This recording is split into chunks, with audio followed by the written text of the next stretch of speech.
Hi legal fire. இன்றைக்கி நம்ம பார்க்க போகக்கூடிய டாபிக் என்ன அப்படின்னு பார்த்துக்கிட்டோம் அப்படின்னா, சிஆர்பிசியில் செக்ஷன் 126, அதே இதில் பிஎன்எஸ்எஸ் 2023 வந்து செக்ஷன் 145 இதில் என்ன சொல்கிறாங்க அப்படின்னு பார்த்துக்கிட்டோன்னா, ப்ரொசீஜரை பற்றி தான் சொல்கிறாங்க. இப்போ ஒரு மெயின்டெனன்ஸ் கேஸை எக்ஸாம்பிள் ஒரு ஹஸ்பண்ட் அண்ட் ஒய்ஃபுக்குள்ளாடி ஒரு ப்ராப்ளம் நடந்துகிட்ருக்கு. ஹஸ்பண்ட் ஒய்ஃபுக்கான தேவையான எந்த ஒரு நீட்ஸ், அதாவது பேசிக் நீட்ஸ் எதுவுமே ப்ரொவைட் பண்ணல ஒய்ஃபுக்கு. லைக் ஃபுட், ஷெல்டர், அதுக்கப்புறமாட்டு மெடிசனாக இருக்கட்டும், எஜுகேஷனாக இருக்கட்டும், எதுவுமே ப்ரொவைட் பண்ணாத பட்சத்தில் ஒய்ஃப் ஹஸ்பண்டுக்கு எகெயின்ஸ்டாட்டு மெயின்டெனன்ஸை போடுறதுக்கான செக்ஷன் தான் செக்ஷன் 125 சிஆர்பிசியில். அதே இதில் பிஎன்எஸ்எஸில் செக்ஷன் 144. அப்படி அப்ளிகேஷன் போடும்போது அது என்ன விதமான ப்ரொசீஜர், அந்த ப்ரொசீடிங்க்கான ப்ரொசீஜர் எந்த மாதிரி இருக்கும், அதை பற்றி சொல்கிறது தான் செக்ஷன் 126 சிஆர்பிசி. இதில் என்ன சொல்கிறாங்க அப்படின்னு பார்த்துக்கிட்டோன்னா, யாருக்கு எகெயின்ஸ்டாட்டு இந்த ப்ரொசீடிங்கை ஃபைல் பண்ணுவாங்க. லைக் இப்போ ஒய்ஃப் ஹஸ்பண்டுக்கு எகெயின்ஸ்டாட்டு ஃபைல் பண்ணலாம். அது ஏல சொல்கிறாங்க. பி இப்போது அந்த இதில் என்ன சொல்கிறாங்க அப்படின்னா, இப்போ ஒரு ஹஸ்பண்ட் எந்த இடத்துல தங்கி இருக்கிறாங்களோ அந்த கோர்ட்டில் நம்ம அவருக்கு எகெயின்ஸ்டாட்டு கேஸ் போடலாம். அப்படி இல்லைன்னா ஒய்ஃப்க்கு கூட, அதாவது கணவனும் மனைவியும் சேர்ந்து வசிச்சிருப்பாங்க இல்லையா, அந்த வீடு எந்த இடத்துல இருக்கோ அங்கே அவங்க கேஸ் ஃபைல் பண்ணலாம். சியில் என்ன சொல்லியிருக்காங்க அப்படின்னா, ஒய்ஃபுக்கு கூட கடைசியாட்ட ஹஸ்பண்ட் இருந்திருப்பாங்க இல்லையா, ஒரு வீடாக இருக்கட்டும், அந்த இடத்துல இருக்கக்கூடிய கோர்ட்டில் கேஸ் ஃபைல் பண்ணலாம். இதே இதில் இல்லிஜிட்டிமேட் சைல்டு, அந்த சைல்டுக்கு கூட அவங்க அம்மா கூட அந்த அப்பா இருந்திருக்கலாம் இல்லையா. ஸோ அந்த பிளேஸில் இருக்கக்கூடிய கோர்ட்டில் இந்த பர்சனுக்கு எகெயின்ஸ்டாட்டு ஒய்ஃப் என்னென்னா கேஸ் போடலாம் அப்படின்னு சொல்கிறாங்க. ஓகே, யாருக்கு எகெயின்ஸ்டாக கேஸ் போடலாம், அது ப்ளஸ் எந்த இடத்துல கேஸ் போடலாம் அப்படின்னு ஷார்ட்டாக பார்த்தோம் அப்படின்னா, கடைசியாக அந்த நபர் எங்கே ரிசைடிங் ஆகிருக்காங்களோ அந்த இடத்துல மெயின்டெனன்ஸுக்கான ஒய்ஃப் என்ன பண்ணலாம் அப்படின்னா அப்ளிகேஷன் கொடுக்கலாம் அப்படின்னு சொல்கிறாங்க. இந்த செக்ஷன் 126 சப்செக்ஷன் 2ல் என்ன சொல்கிறாங்க அப்படின்னா, ஓகே இப்போ கோர்ட்டில் அப்ளிகேஷன் கொடுத்தாச்சு. 126ல் 1ல் சொல்லியிருக்க மாதிரி அந்த டைப்லேயே நம்ம எந்த இடத்துல ஹஸ்பண்ட் ரிசைடிங் ஆகிருக்காங்களோ அல்லது ஒய்ஃப் ரிசைடிங் ஆகிருக்கு அந்த இடத்துல கேஸ் போட்டாச்சு. அப்ளிகேஷன் கொடுத்ததுக்கு அப்புறமாட்டு ப்ரொசீடிங்கெல்லாம் ஸ்டார்ட் பண்ணியாச்சு. நெக்ஸ்ட் எவிடன்ஸ் எடுக்கிறாங்க. எவிடன்ஸ் எடுக்கும்போது என்ன ஆகுது அப்படின்னு பார்த்துக்கிட்டோன்னா, அந்த எவிடன்ஸ் எடுக்கும்போது யாருடைய முன்னிலையில் எடுக்கணும் அப்படின்னு பார்த்துக்கிட்டோன்னா, இந்த ரெஸ்பாண்டண்ட் இருக்காங்க இல்லையா, யாருக்கு எகெயின்ஸ்டாட்டு மெயின்டெனன்ஸ் தீர்ப்பாக போகுதோ அந்த ரெஸ்பாண்டண்ட்டுக்கு முன்னிலையில் தான் எல்லா எவிடன்ஸும் எடுக்கணும் அப்படின்னு சொல்கிறாங்க. சம்டைம்ஸ் இந்த ரெஸ்பாண்டண்ட் வர முடியாத சுச்சுவேஷன் இருந்துச்சு அப்படின்னா அந்த ரெஸ்பாண்டண்ட்டுக்கு பதிலாக அட்வொகேட் கூட, அவருடைய அட்வொகேட்டோட முன்னிலையில் கூட இந்த எவிடன்ஸ் எல்லாம் எடுக்கலாம் அப்படின்னு சொல்கிறாங்க. இது ஷேல் தான். நெக்ஸ்ட்டும் மேண்டேட்டரி தான். என்ன சொல்லியிருக்காங்க அப்படின்னு பார்த்துக்கிட்டோன்னா, இந்த எவிடன்ஸ் எல்லாமே கண்டிப்பாட்டு நம்ம ரெக்கார்ட் பண்ணணும். அது என்ன மேனரில் நம்ம ரெக்கார்ட் பண்ணணும் அப்படின்னு பார்த்துக்கிட்டோன்னா, சமன் கேஸஸை நம்ம எப்படி ரெக்கார்ட் பண்ணுவோமோ அதே நேச்சரில் ரெக்கார்ட் பண்ணணும் அப்படின்னு சொல்கிறாங்க. நெக்ஸ்ட்டு ப்ரொவைடடில் ஒரு முக்கியமான விஷயத்த சொல்கிறாங்க. இப்போ மேஜிஸ்ட்ரேட்டு சாட்டிஸ்ஃபை ஆகுறாங்க, அதாவது இந்த ரெஸ்பாண்டண்ட் வேணும்னே வில்ஃபுல்லாட்டு அந்த சமனாக இருக்கட்டும், நம்ம என்ன சர்வ் பண்ணோமோ அதை வில்ஃபுல்லாக அவங்க அவாய்ட் பண்ணுறாங்க. அப்படி இல்லைன்னா கோர்ட்டில் அன்றைக்கி அட்டன் பண்ணுறதுக்கான சமன் போயிருக்கலாம்.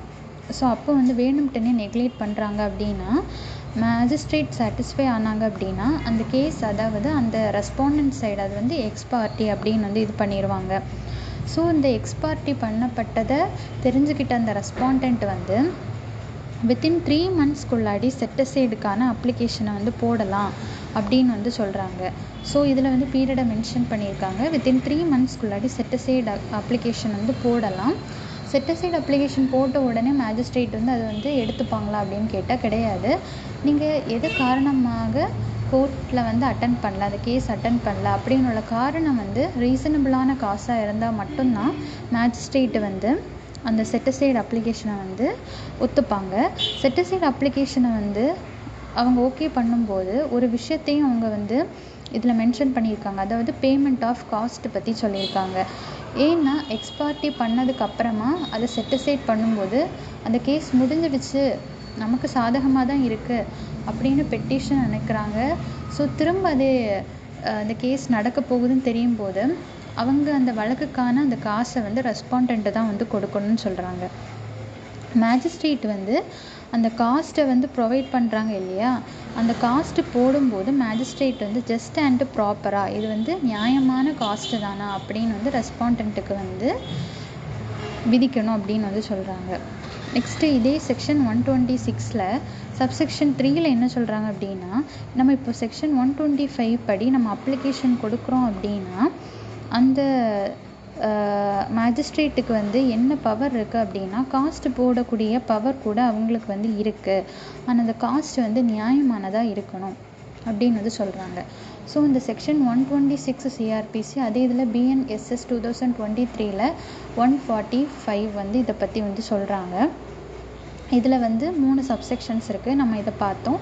மெயின் திங்கு என்ன அப்படின்னா அந்த ப்ரொசீஜர் தான். யாருக்கு எகென்ஸ்டாக கேஸ் தாக்கல் பண்ணலாம், ப்ளஸ் அந்த நபர் எங்கே ரிசைட் ஆகிருக்காங்களோ அந்த இடத்துல வந்து கேஸ் வந்து தாக்கல் பண்ணலாம். அப்படி இல்லைன்னா அந்த ஒய்ஃப் ப்ளஸ் இல்லிஜிட்டிமேட் சைல்டுக்கு ஆதரவாட்டு நம்ம மெயின்டெனன்ஸ் போடுறோன்னா கடைசியாக அந்த ஒய்ஃப்க்கு கூடயும் அந்த குழந்தைக்கு கூடயும் அந்த அப்பா வந்து ரிசைடிங் ஆகிருப்பாங்க இல்லையா, அந்த இடத்துல வந்து நம்ம வந்து கேஸை வந்து அந்த நபருக்கு எகென்ஸ்டாக, அதாவது ரெஸ்பாண்டண்ட் அந்த ஹஸ்பண்டுக்கு எகென்ஸ்டாக வந்து தாக்கல் பண்ணலாம் அப்படின்னு வந்து மெயின் திங் இதில் தான்.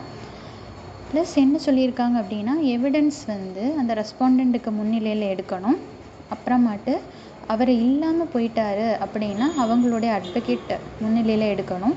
நெக்ஸ்ட்டு வந்து ப்ரொவைடரில் என்ன சொல்லியிருக்காங்க அப்படின்னா எக்ஸ்பார்ட்டி இது ப்ளஸ் செட்டிசைட், அது எவ்வளோ நாளில் செட்டிசைட் பண்ணலாம், 3 months. அது கூட பேமெண்ட் ஆஃப் காஸ்ட்டு பற்றி சொல்லியிருக்காங்க. அது ஜஸ்ட் அண்ட் ப்ராப்பராக இருக்கணும்னு சொல்லியிருக்காங்க. சப்செக்ஷன் 3 வந்து இந்த கோர்ட்டுக்கு வந்து காஸ்ட்டு போடுறதுக்கான ஆர்டர் இருக்குது, அது வந்து ஜஸ்ட்டாக இருக்கணும் அப்படின்னு வந்து சொல்கிறாங்க. நெக்ஸ்ட் இது ரிலேட்டடாக ஒரு கேஸில் இருக்க என்ன கேஸில் அப்படின்னு பார்த்தோன்னா சூரியகாந்த் வெர்சஸ் ஆலம் பிரபு. இது வந்து என்னென்னா இந்த கேஸ் எதை பற்றி சொல்லுது அப்படின்னா இந்த எக்ஸ்பார்ட்டி பண்ணுறோம் இல்லையா, இந்த செக்ஷன் 125 படி நீங்கள் அப்ளிகேஷன் போட்டிங்க அப்படின்னா செக்ஷன் 126 சிஆர்பிசியில் சப்செக்ஷன் 2 படி அந்த பார்ட்டி வரல அப்படின்னா எக்ஸ்பார்ட்டி ஆர்டர் போட்டுருவாங்க. வித்தின் 3 monthsக்குள்ளாடி அந்த எக்ஸ்பார்ட்டி ஆர்டரை வந்து செட்டிசைட் பண்ணதுக்கான அப்ளிகேஷனை வந்து நீங்கள் போட்டிங்க அப்படின்னா செக்ஷன் 126 சப்செக்ஷன் 2 படி அலோ ஆகும் அப்படின்னு சொன்னால் தான் அந்த கேஸ்லாம். ப்ளஸ் அதில் வந்து ரீசனபிள் காஸ்ட் இருக்கணும் அப்படின்னு வந்து சொல்லியிருக்காங்க. இதில் வந்து செக்ஷன் 125 அதாவது மெயின்டெனன்ஸ் ரிலேட்டடான ஒரு கேஸ்லாவும் பார்க்கலாம். இப்போ சப்போஸ் வந்து ஹஸ்பண்ட் வந்து இம்பார்ட்டண்ட்டாக இருந்தால், அதாவது ஹஸ்பண்டால் வந்து குழந்தை ஒய்ஃபுக்கு தர முடியாத பட்சத்தில் இந்த ஒரு ரீசன்லேயும் வந்து என்னென்னா ஒய்ஃபுக்கு வந்து மெயின்டெனன்ஸ் வந்து அலோ ஆகும் அப்படின்னு வந்து சொல்கிறாங்க. இது ரிலேட்டடான கேஸில் தான் என்னென்னா சீரஜ் முகமது கான் ஜன் முகமது கான் வெர்சஸ் யாசின் கான். இந்த கேஸ்லால் வந்து இதை பற்றி வந்து சொல்லியிருக்காங்க. என்னென்னா ஹஸ்பண்ட் வந்து இம்பார்ட்டண்ட்டாக இருந்தாங்க அப்படின்னா ஒய்ஃப் வந்து மெயின்டெனன்ஸ் கேட்டுருந்தாங்க அப்படின்னா அந்த மெயின்டெனன்ஸ் வந்து அலோ ஆகும் அப்படின்னு சொன்னது அந்த கேஸ்லாம். இன்றைக்கி நம்ம செக்ஷன் 126 சிஆர்பிசி அதாவது 145 ஆஃப் பிஎன்எஸ்எஸ் 2023 பார்த்துருக்கோம். வித் கேஸ்லாவோட பார்த்துருக்கோம். ஏதாச்சும் டவுட் இருந்துச்சு அப்படின்னா ப்ளீஸ் கமெண்ட். நான் நெக்ஸ்ட் வீடியோவில் வந்து உங்களுக்கான டவுட்டை வந்து கிளாரிஃபை பண்ணுவேன். தேங்க்யூ.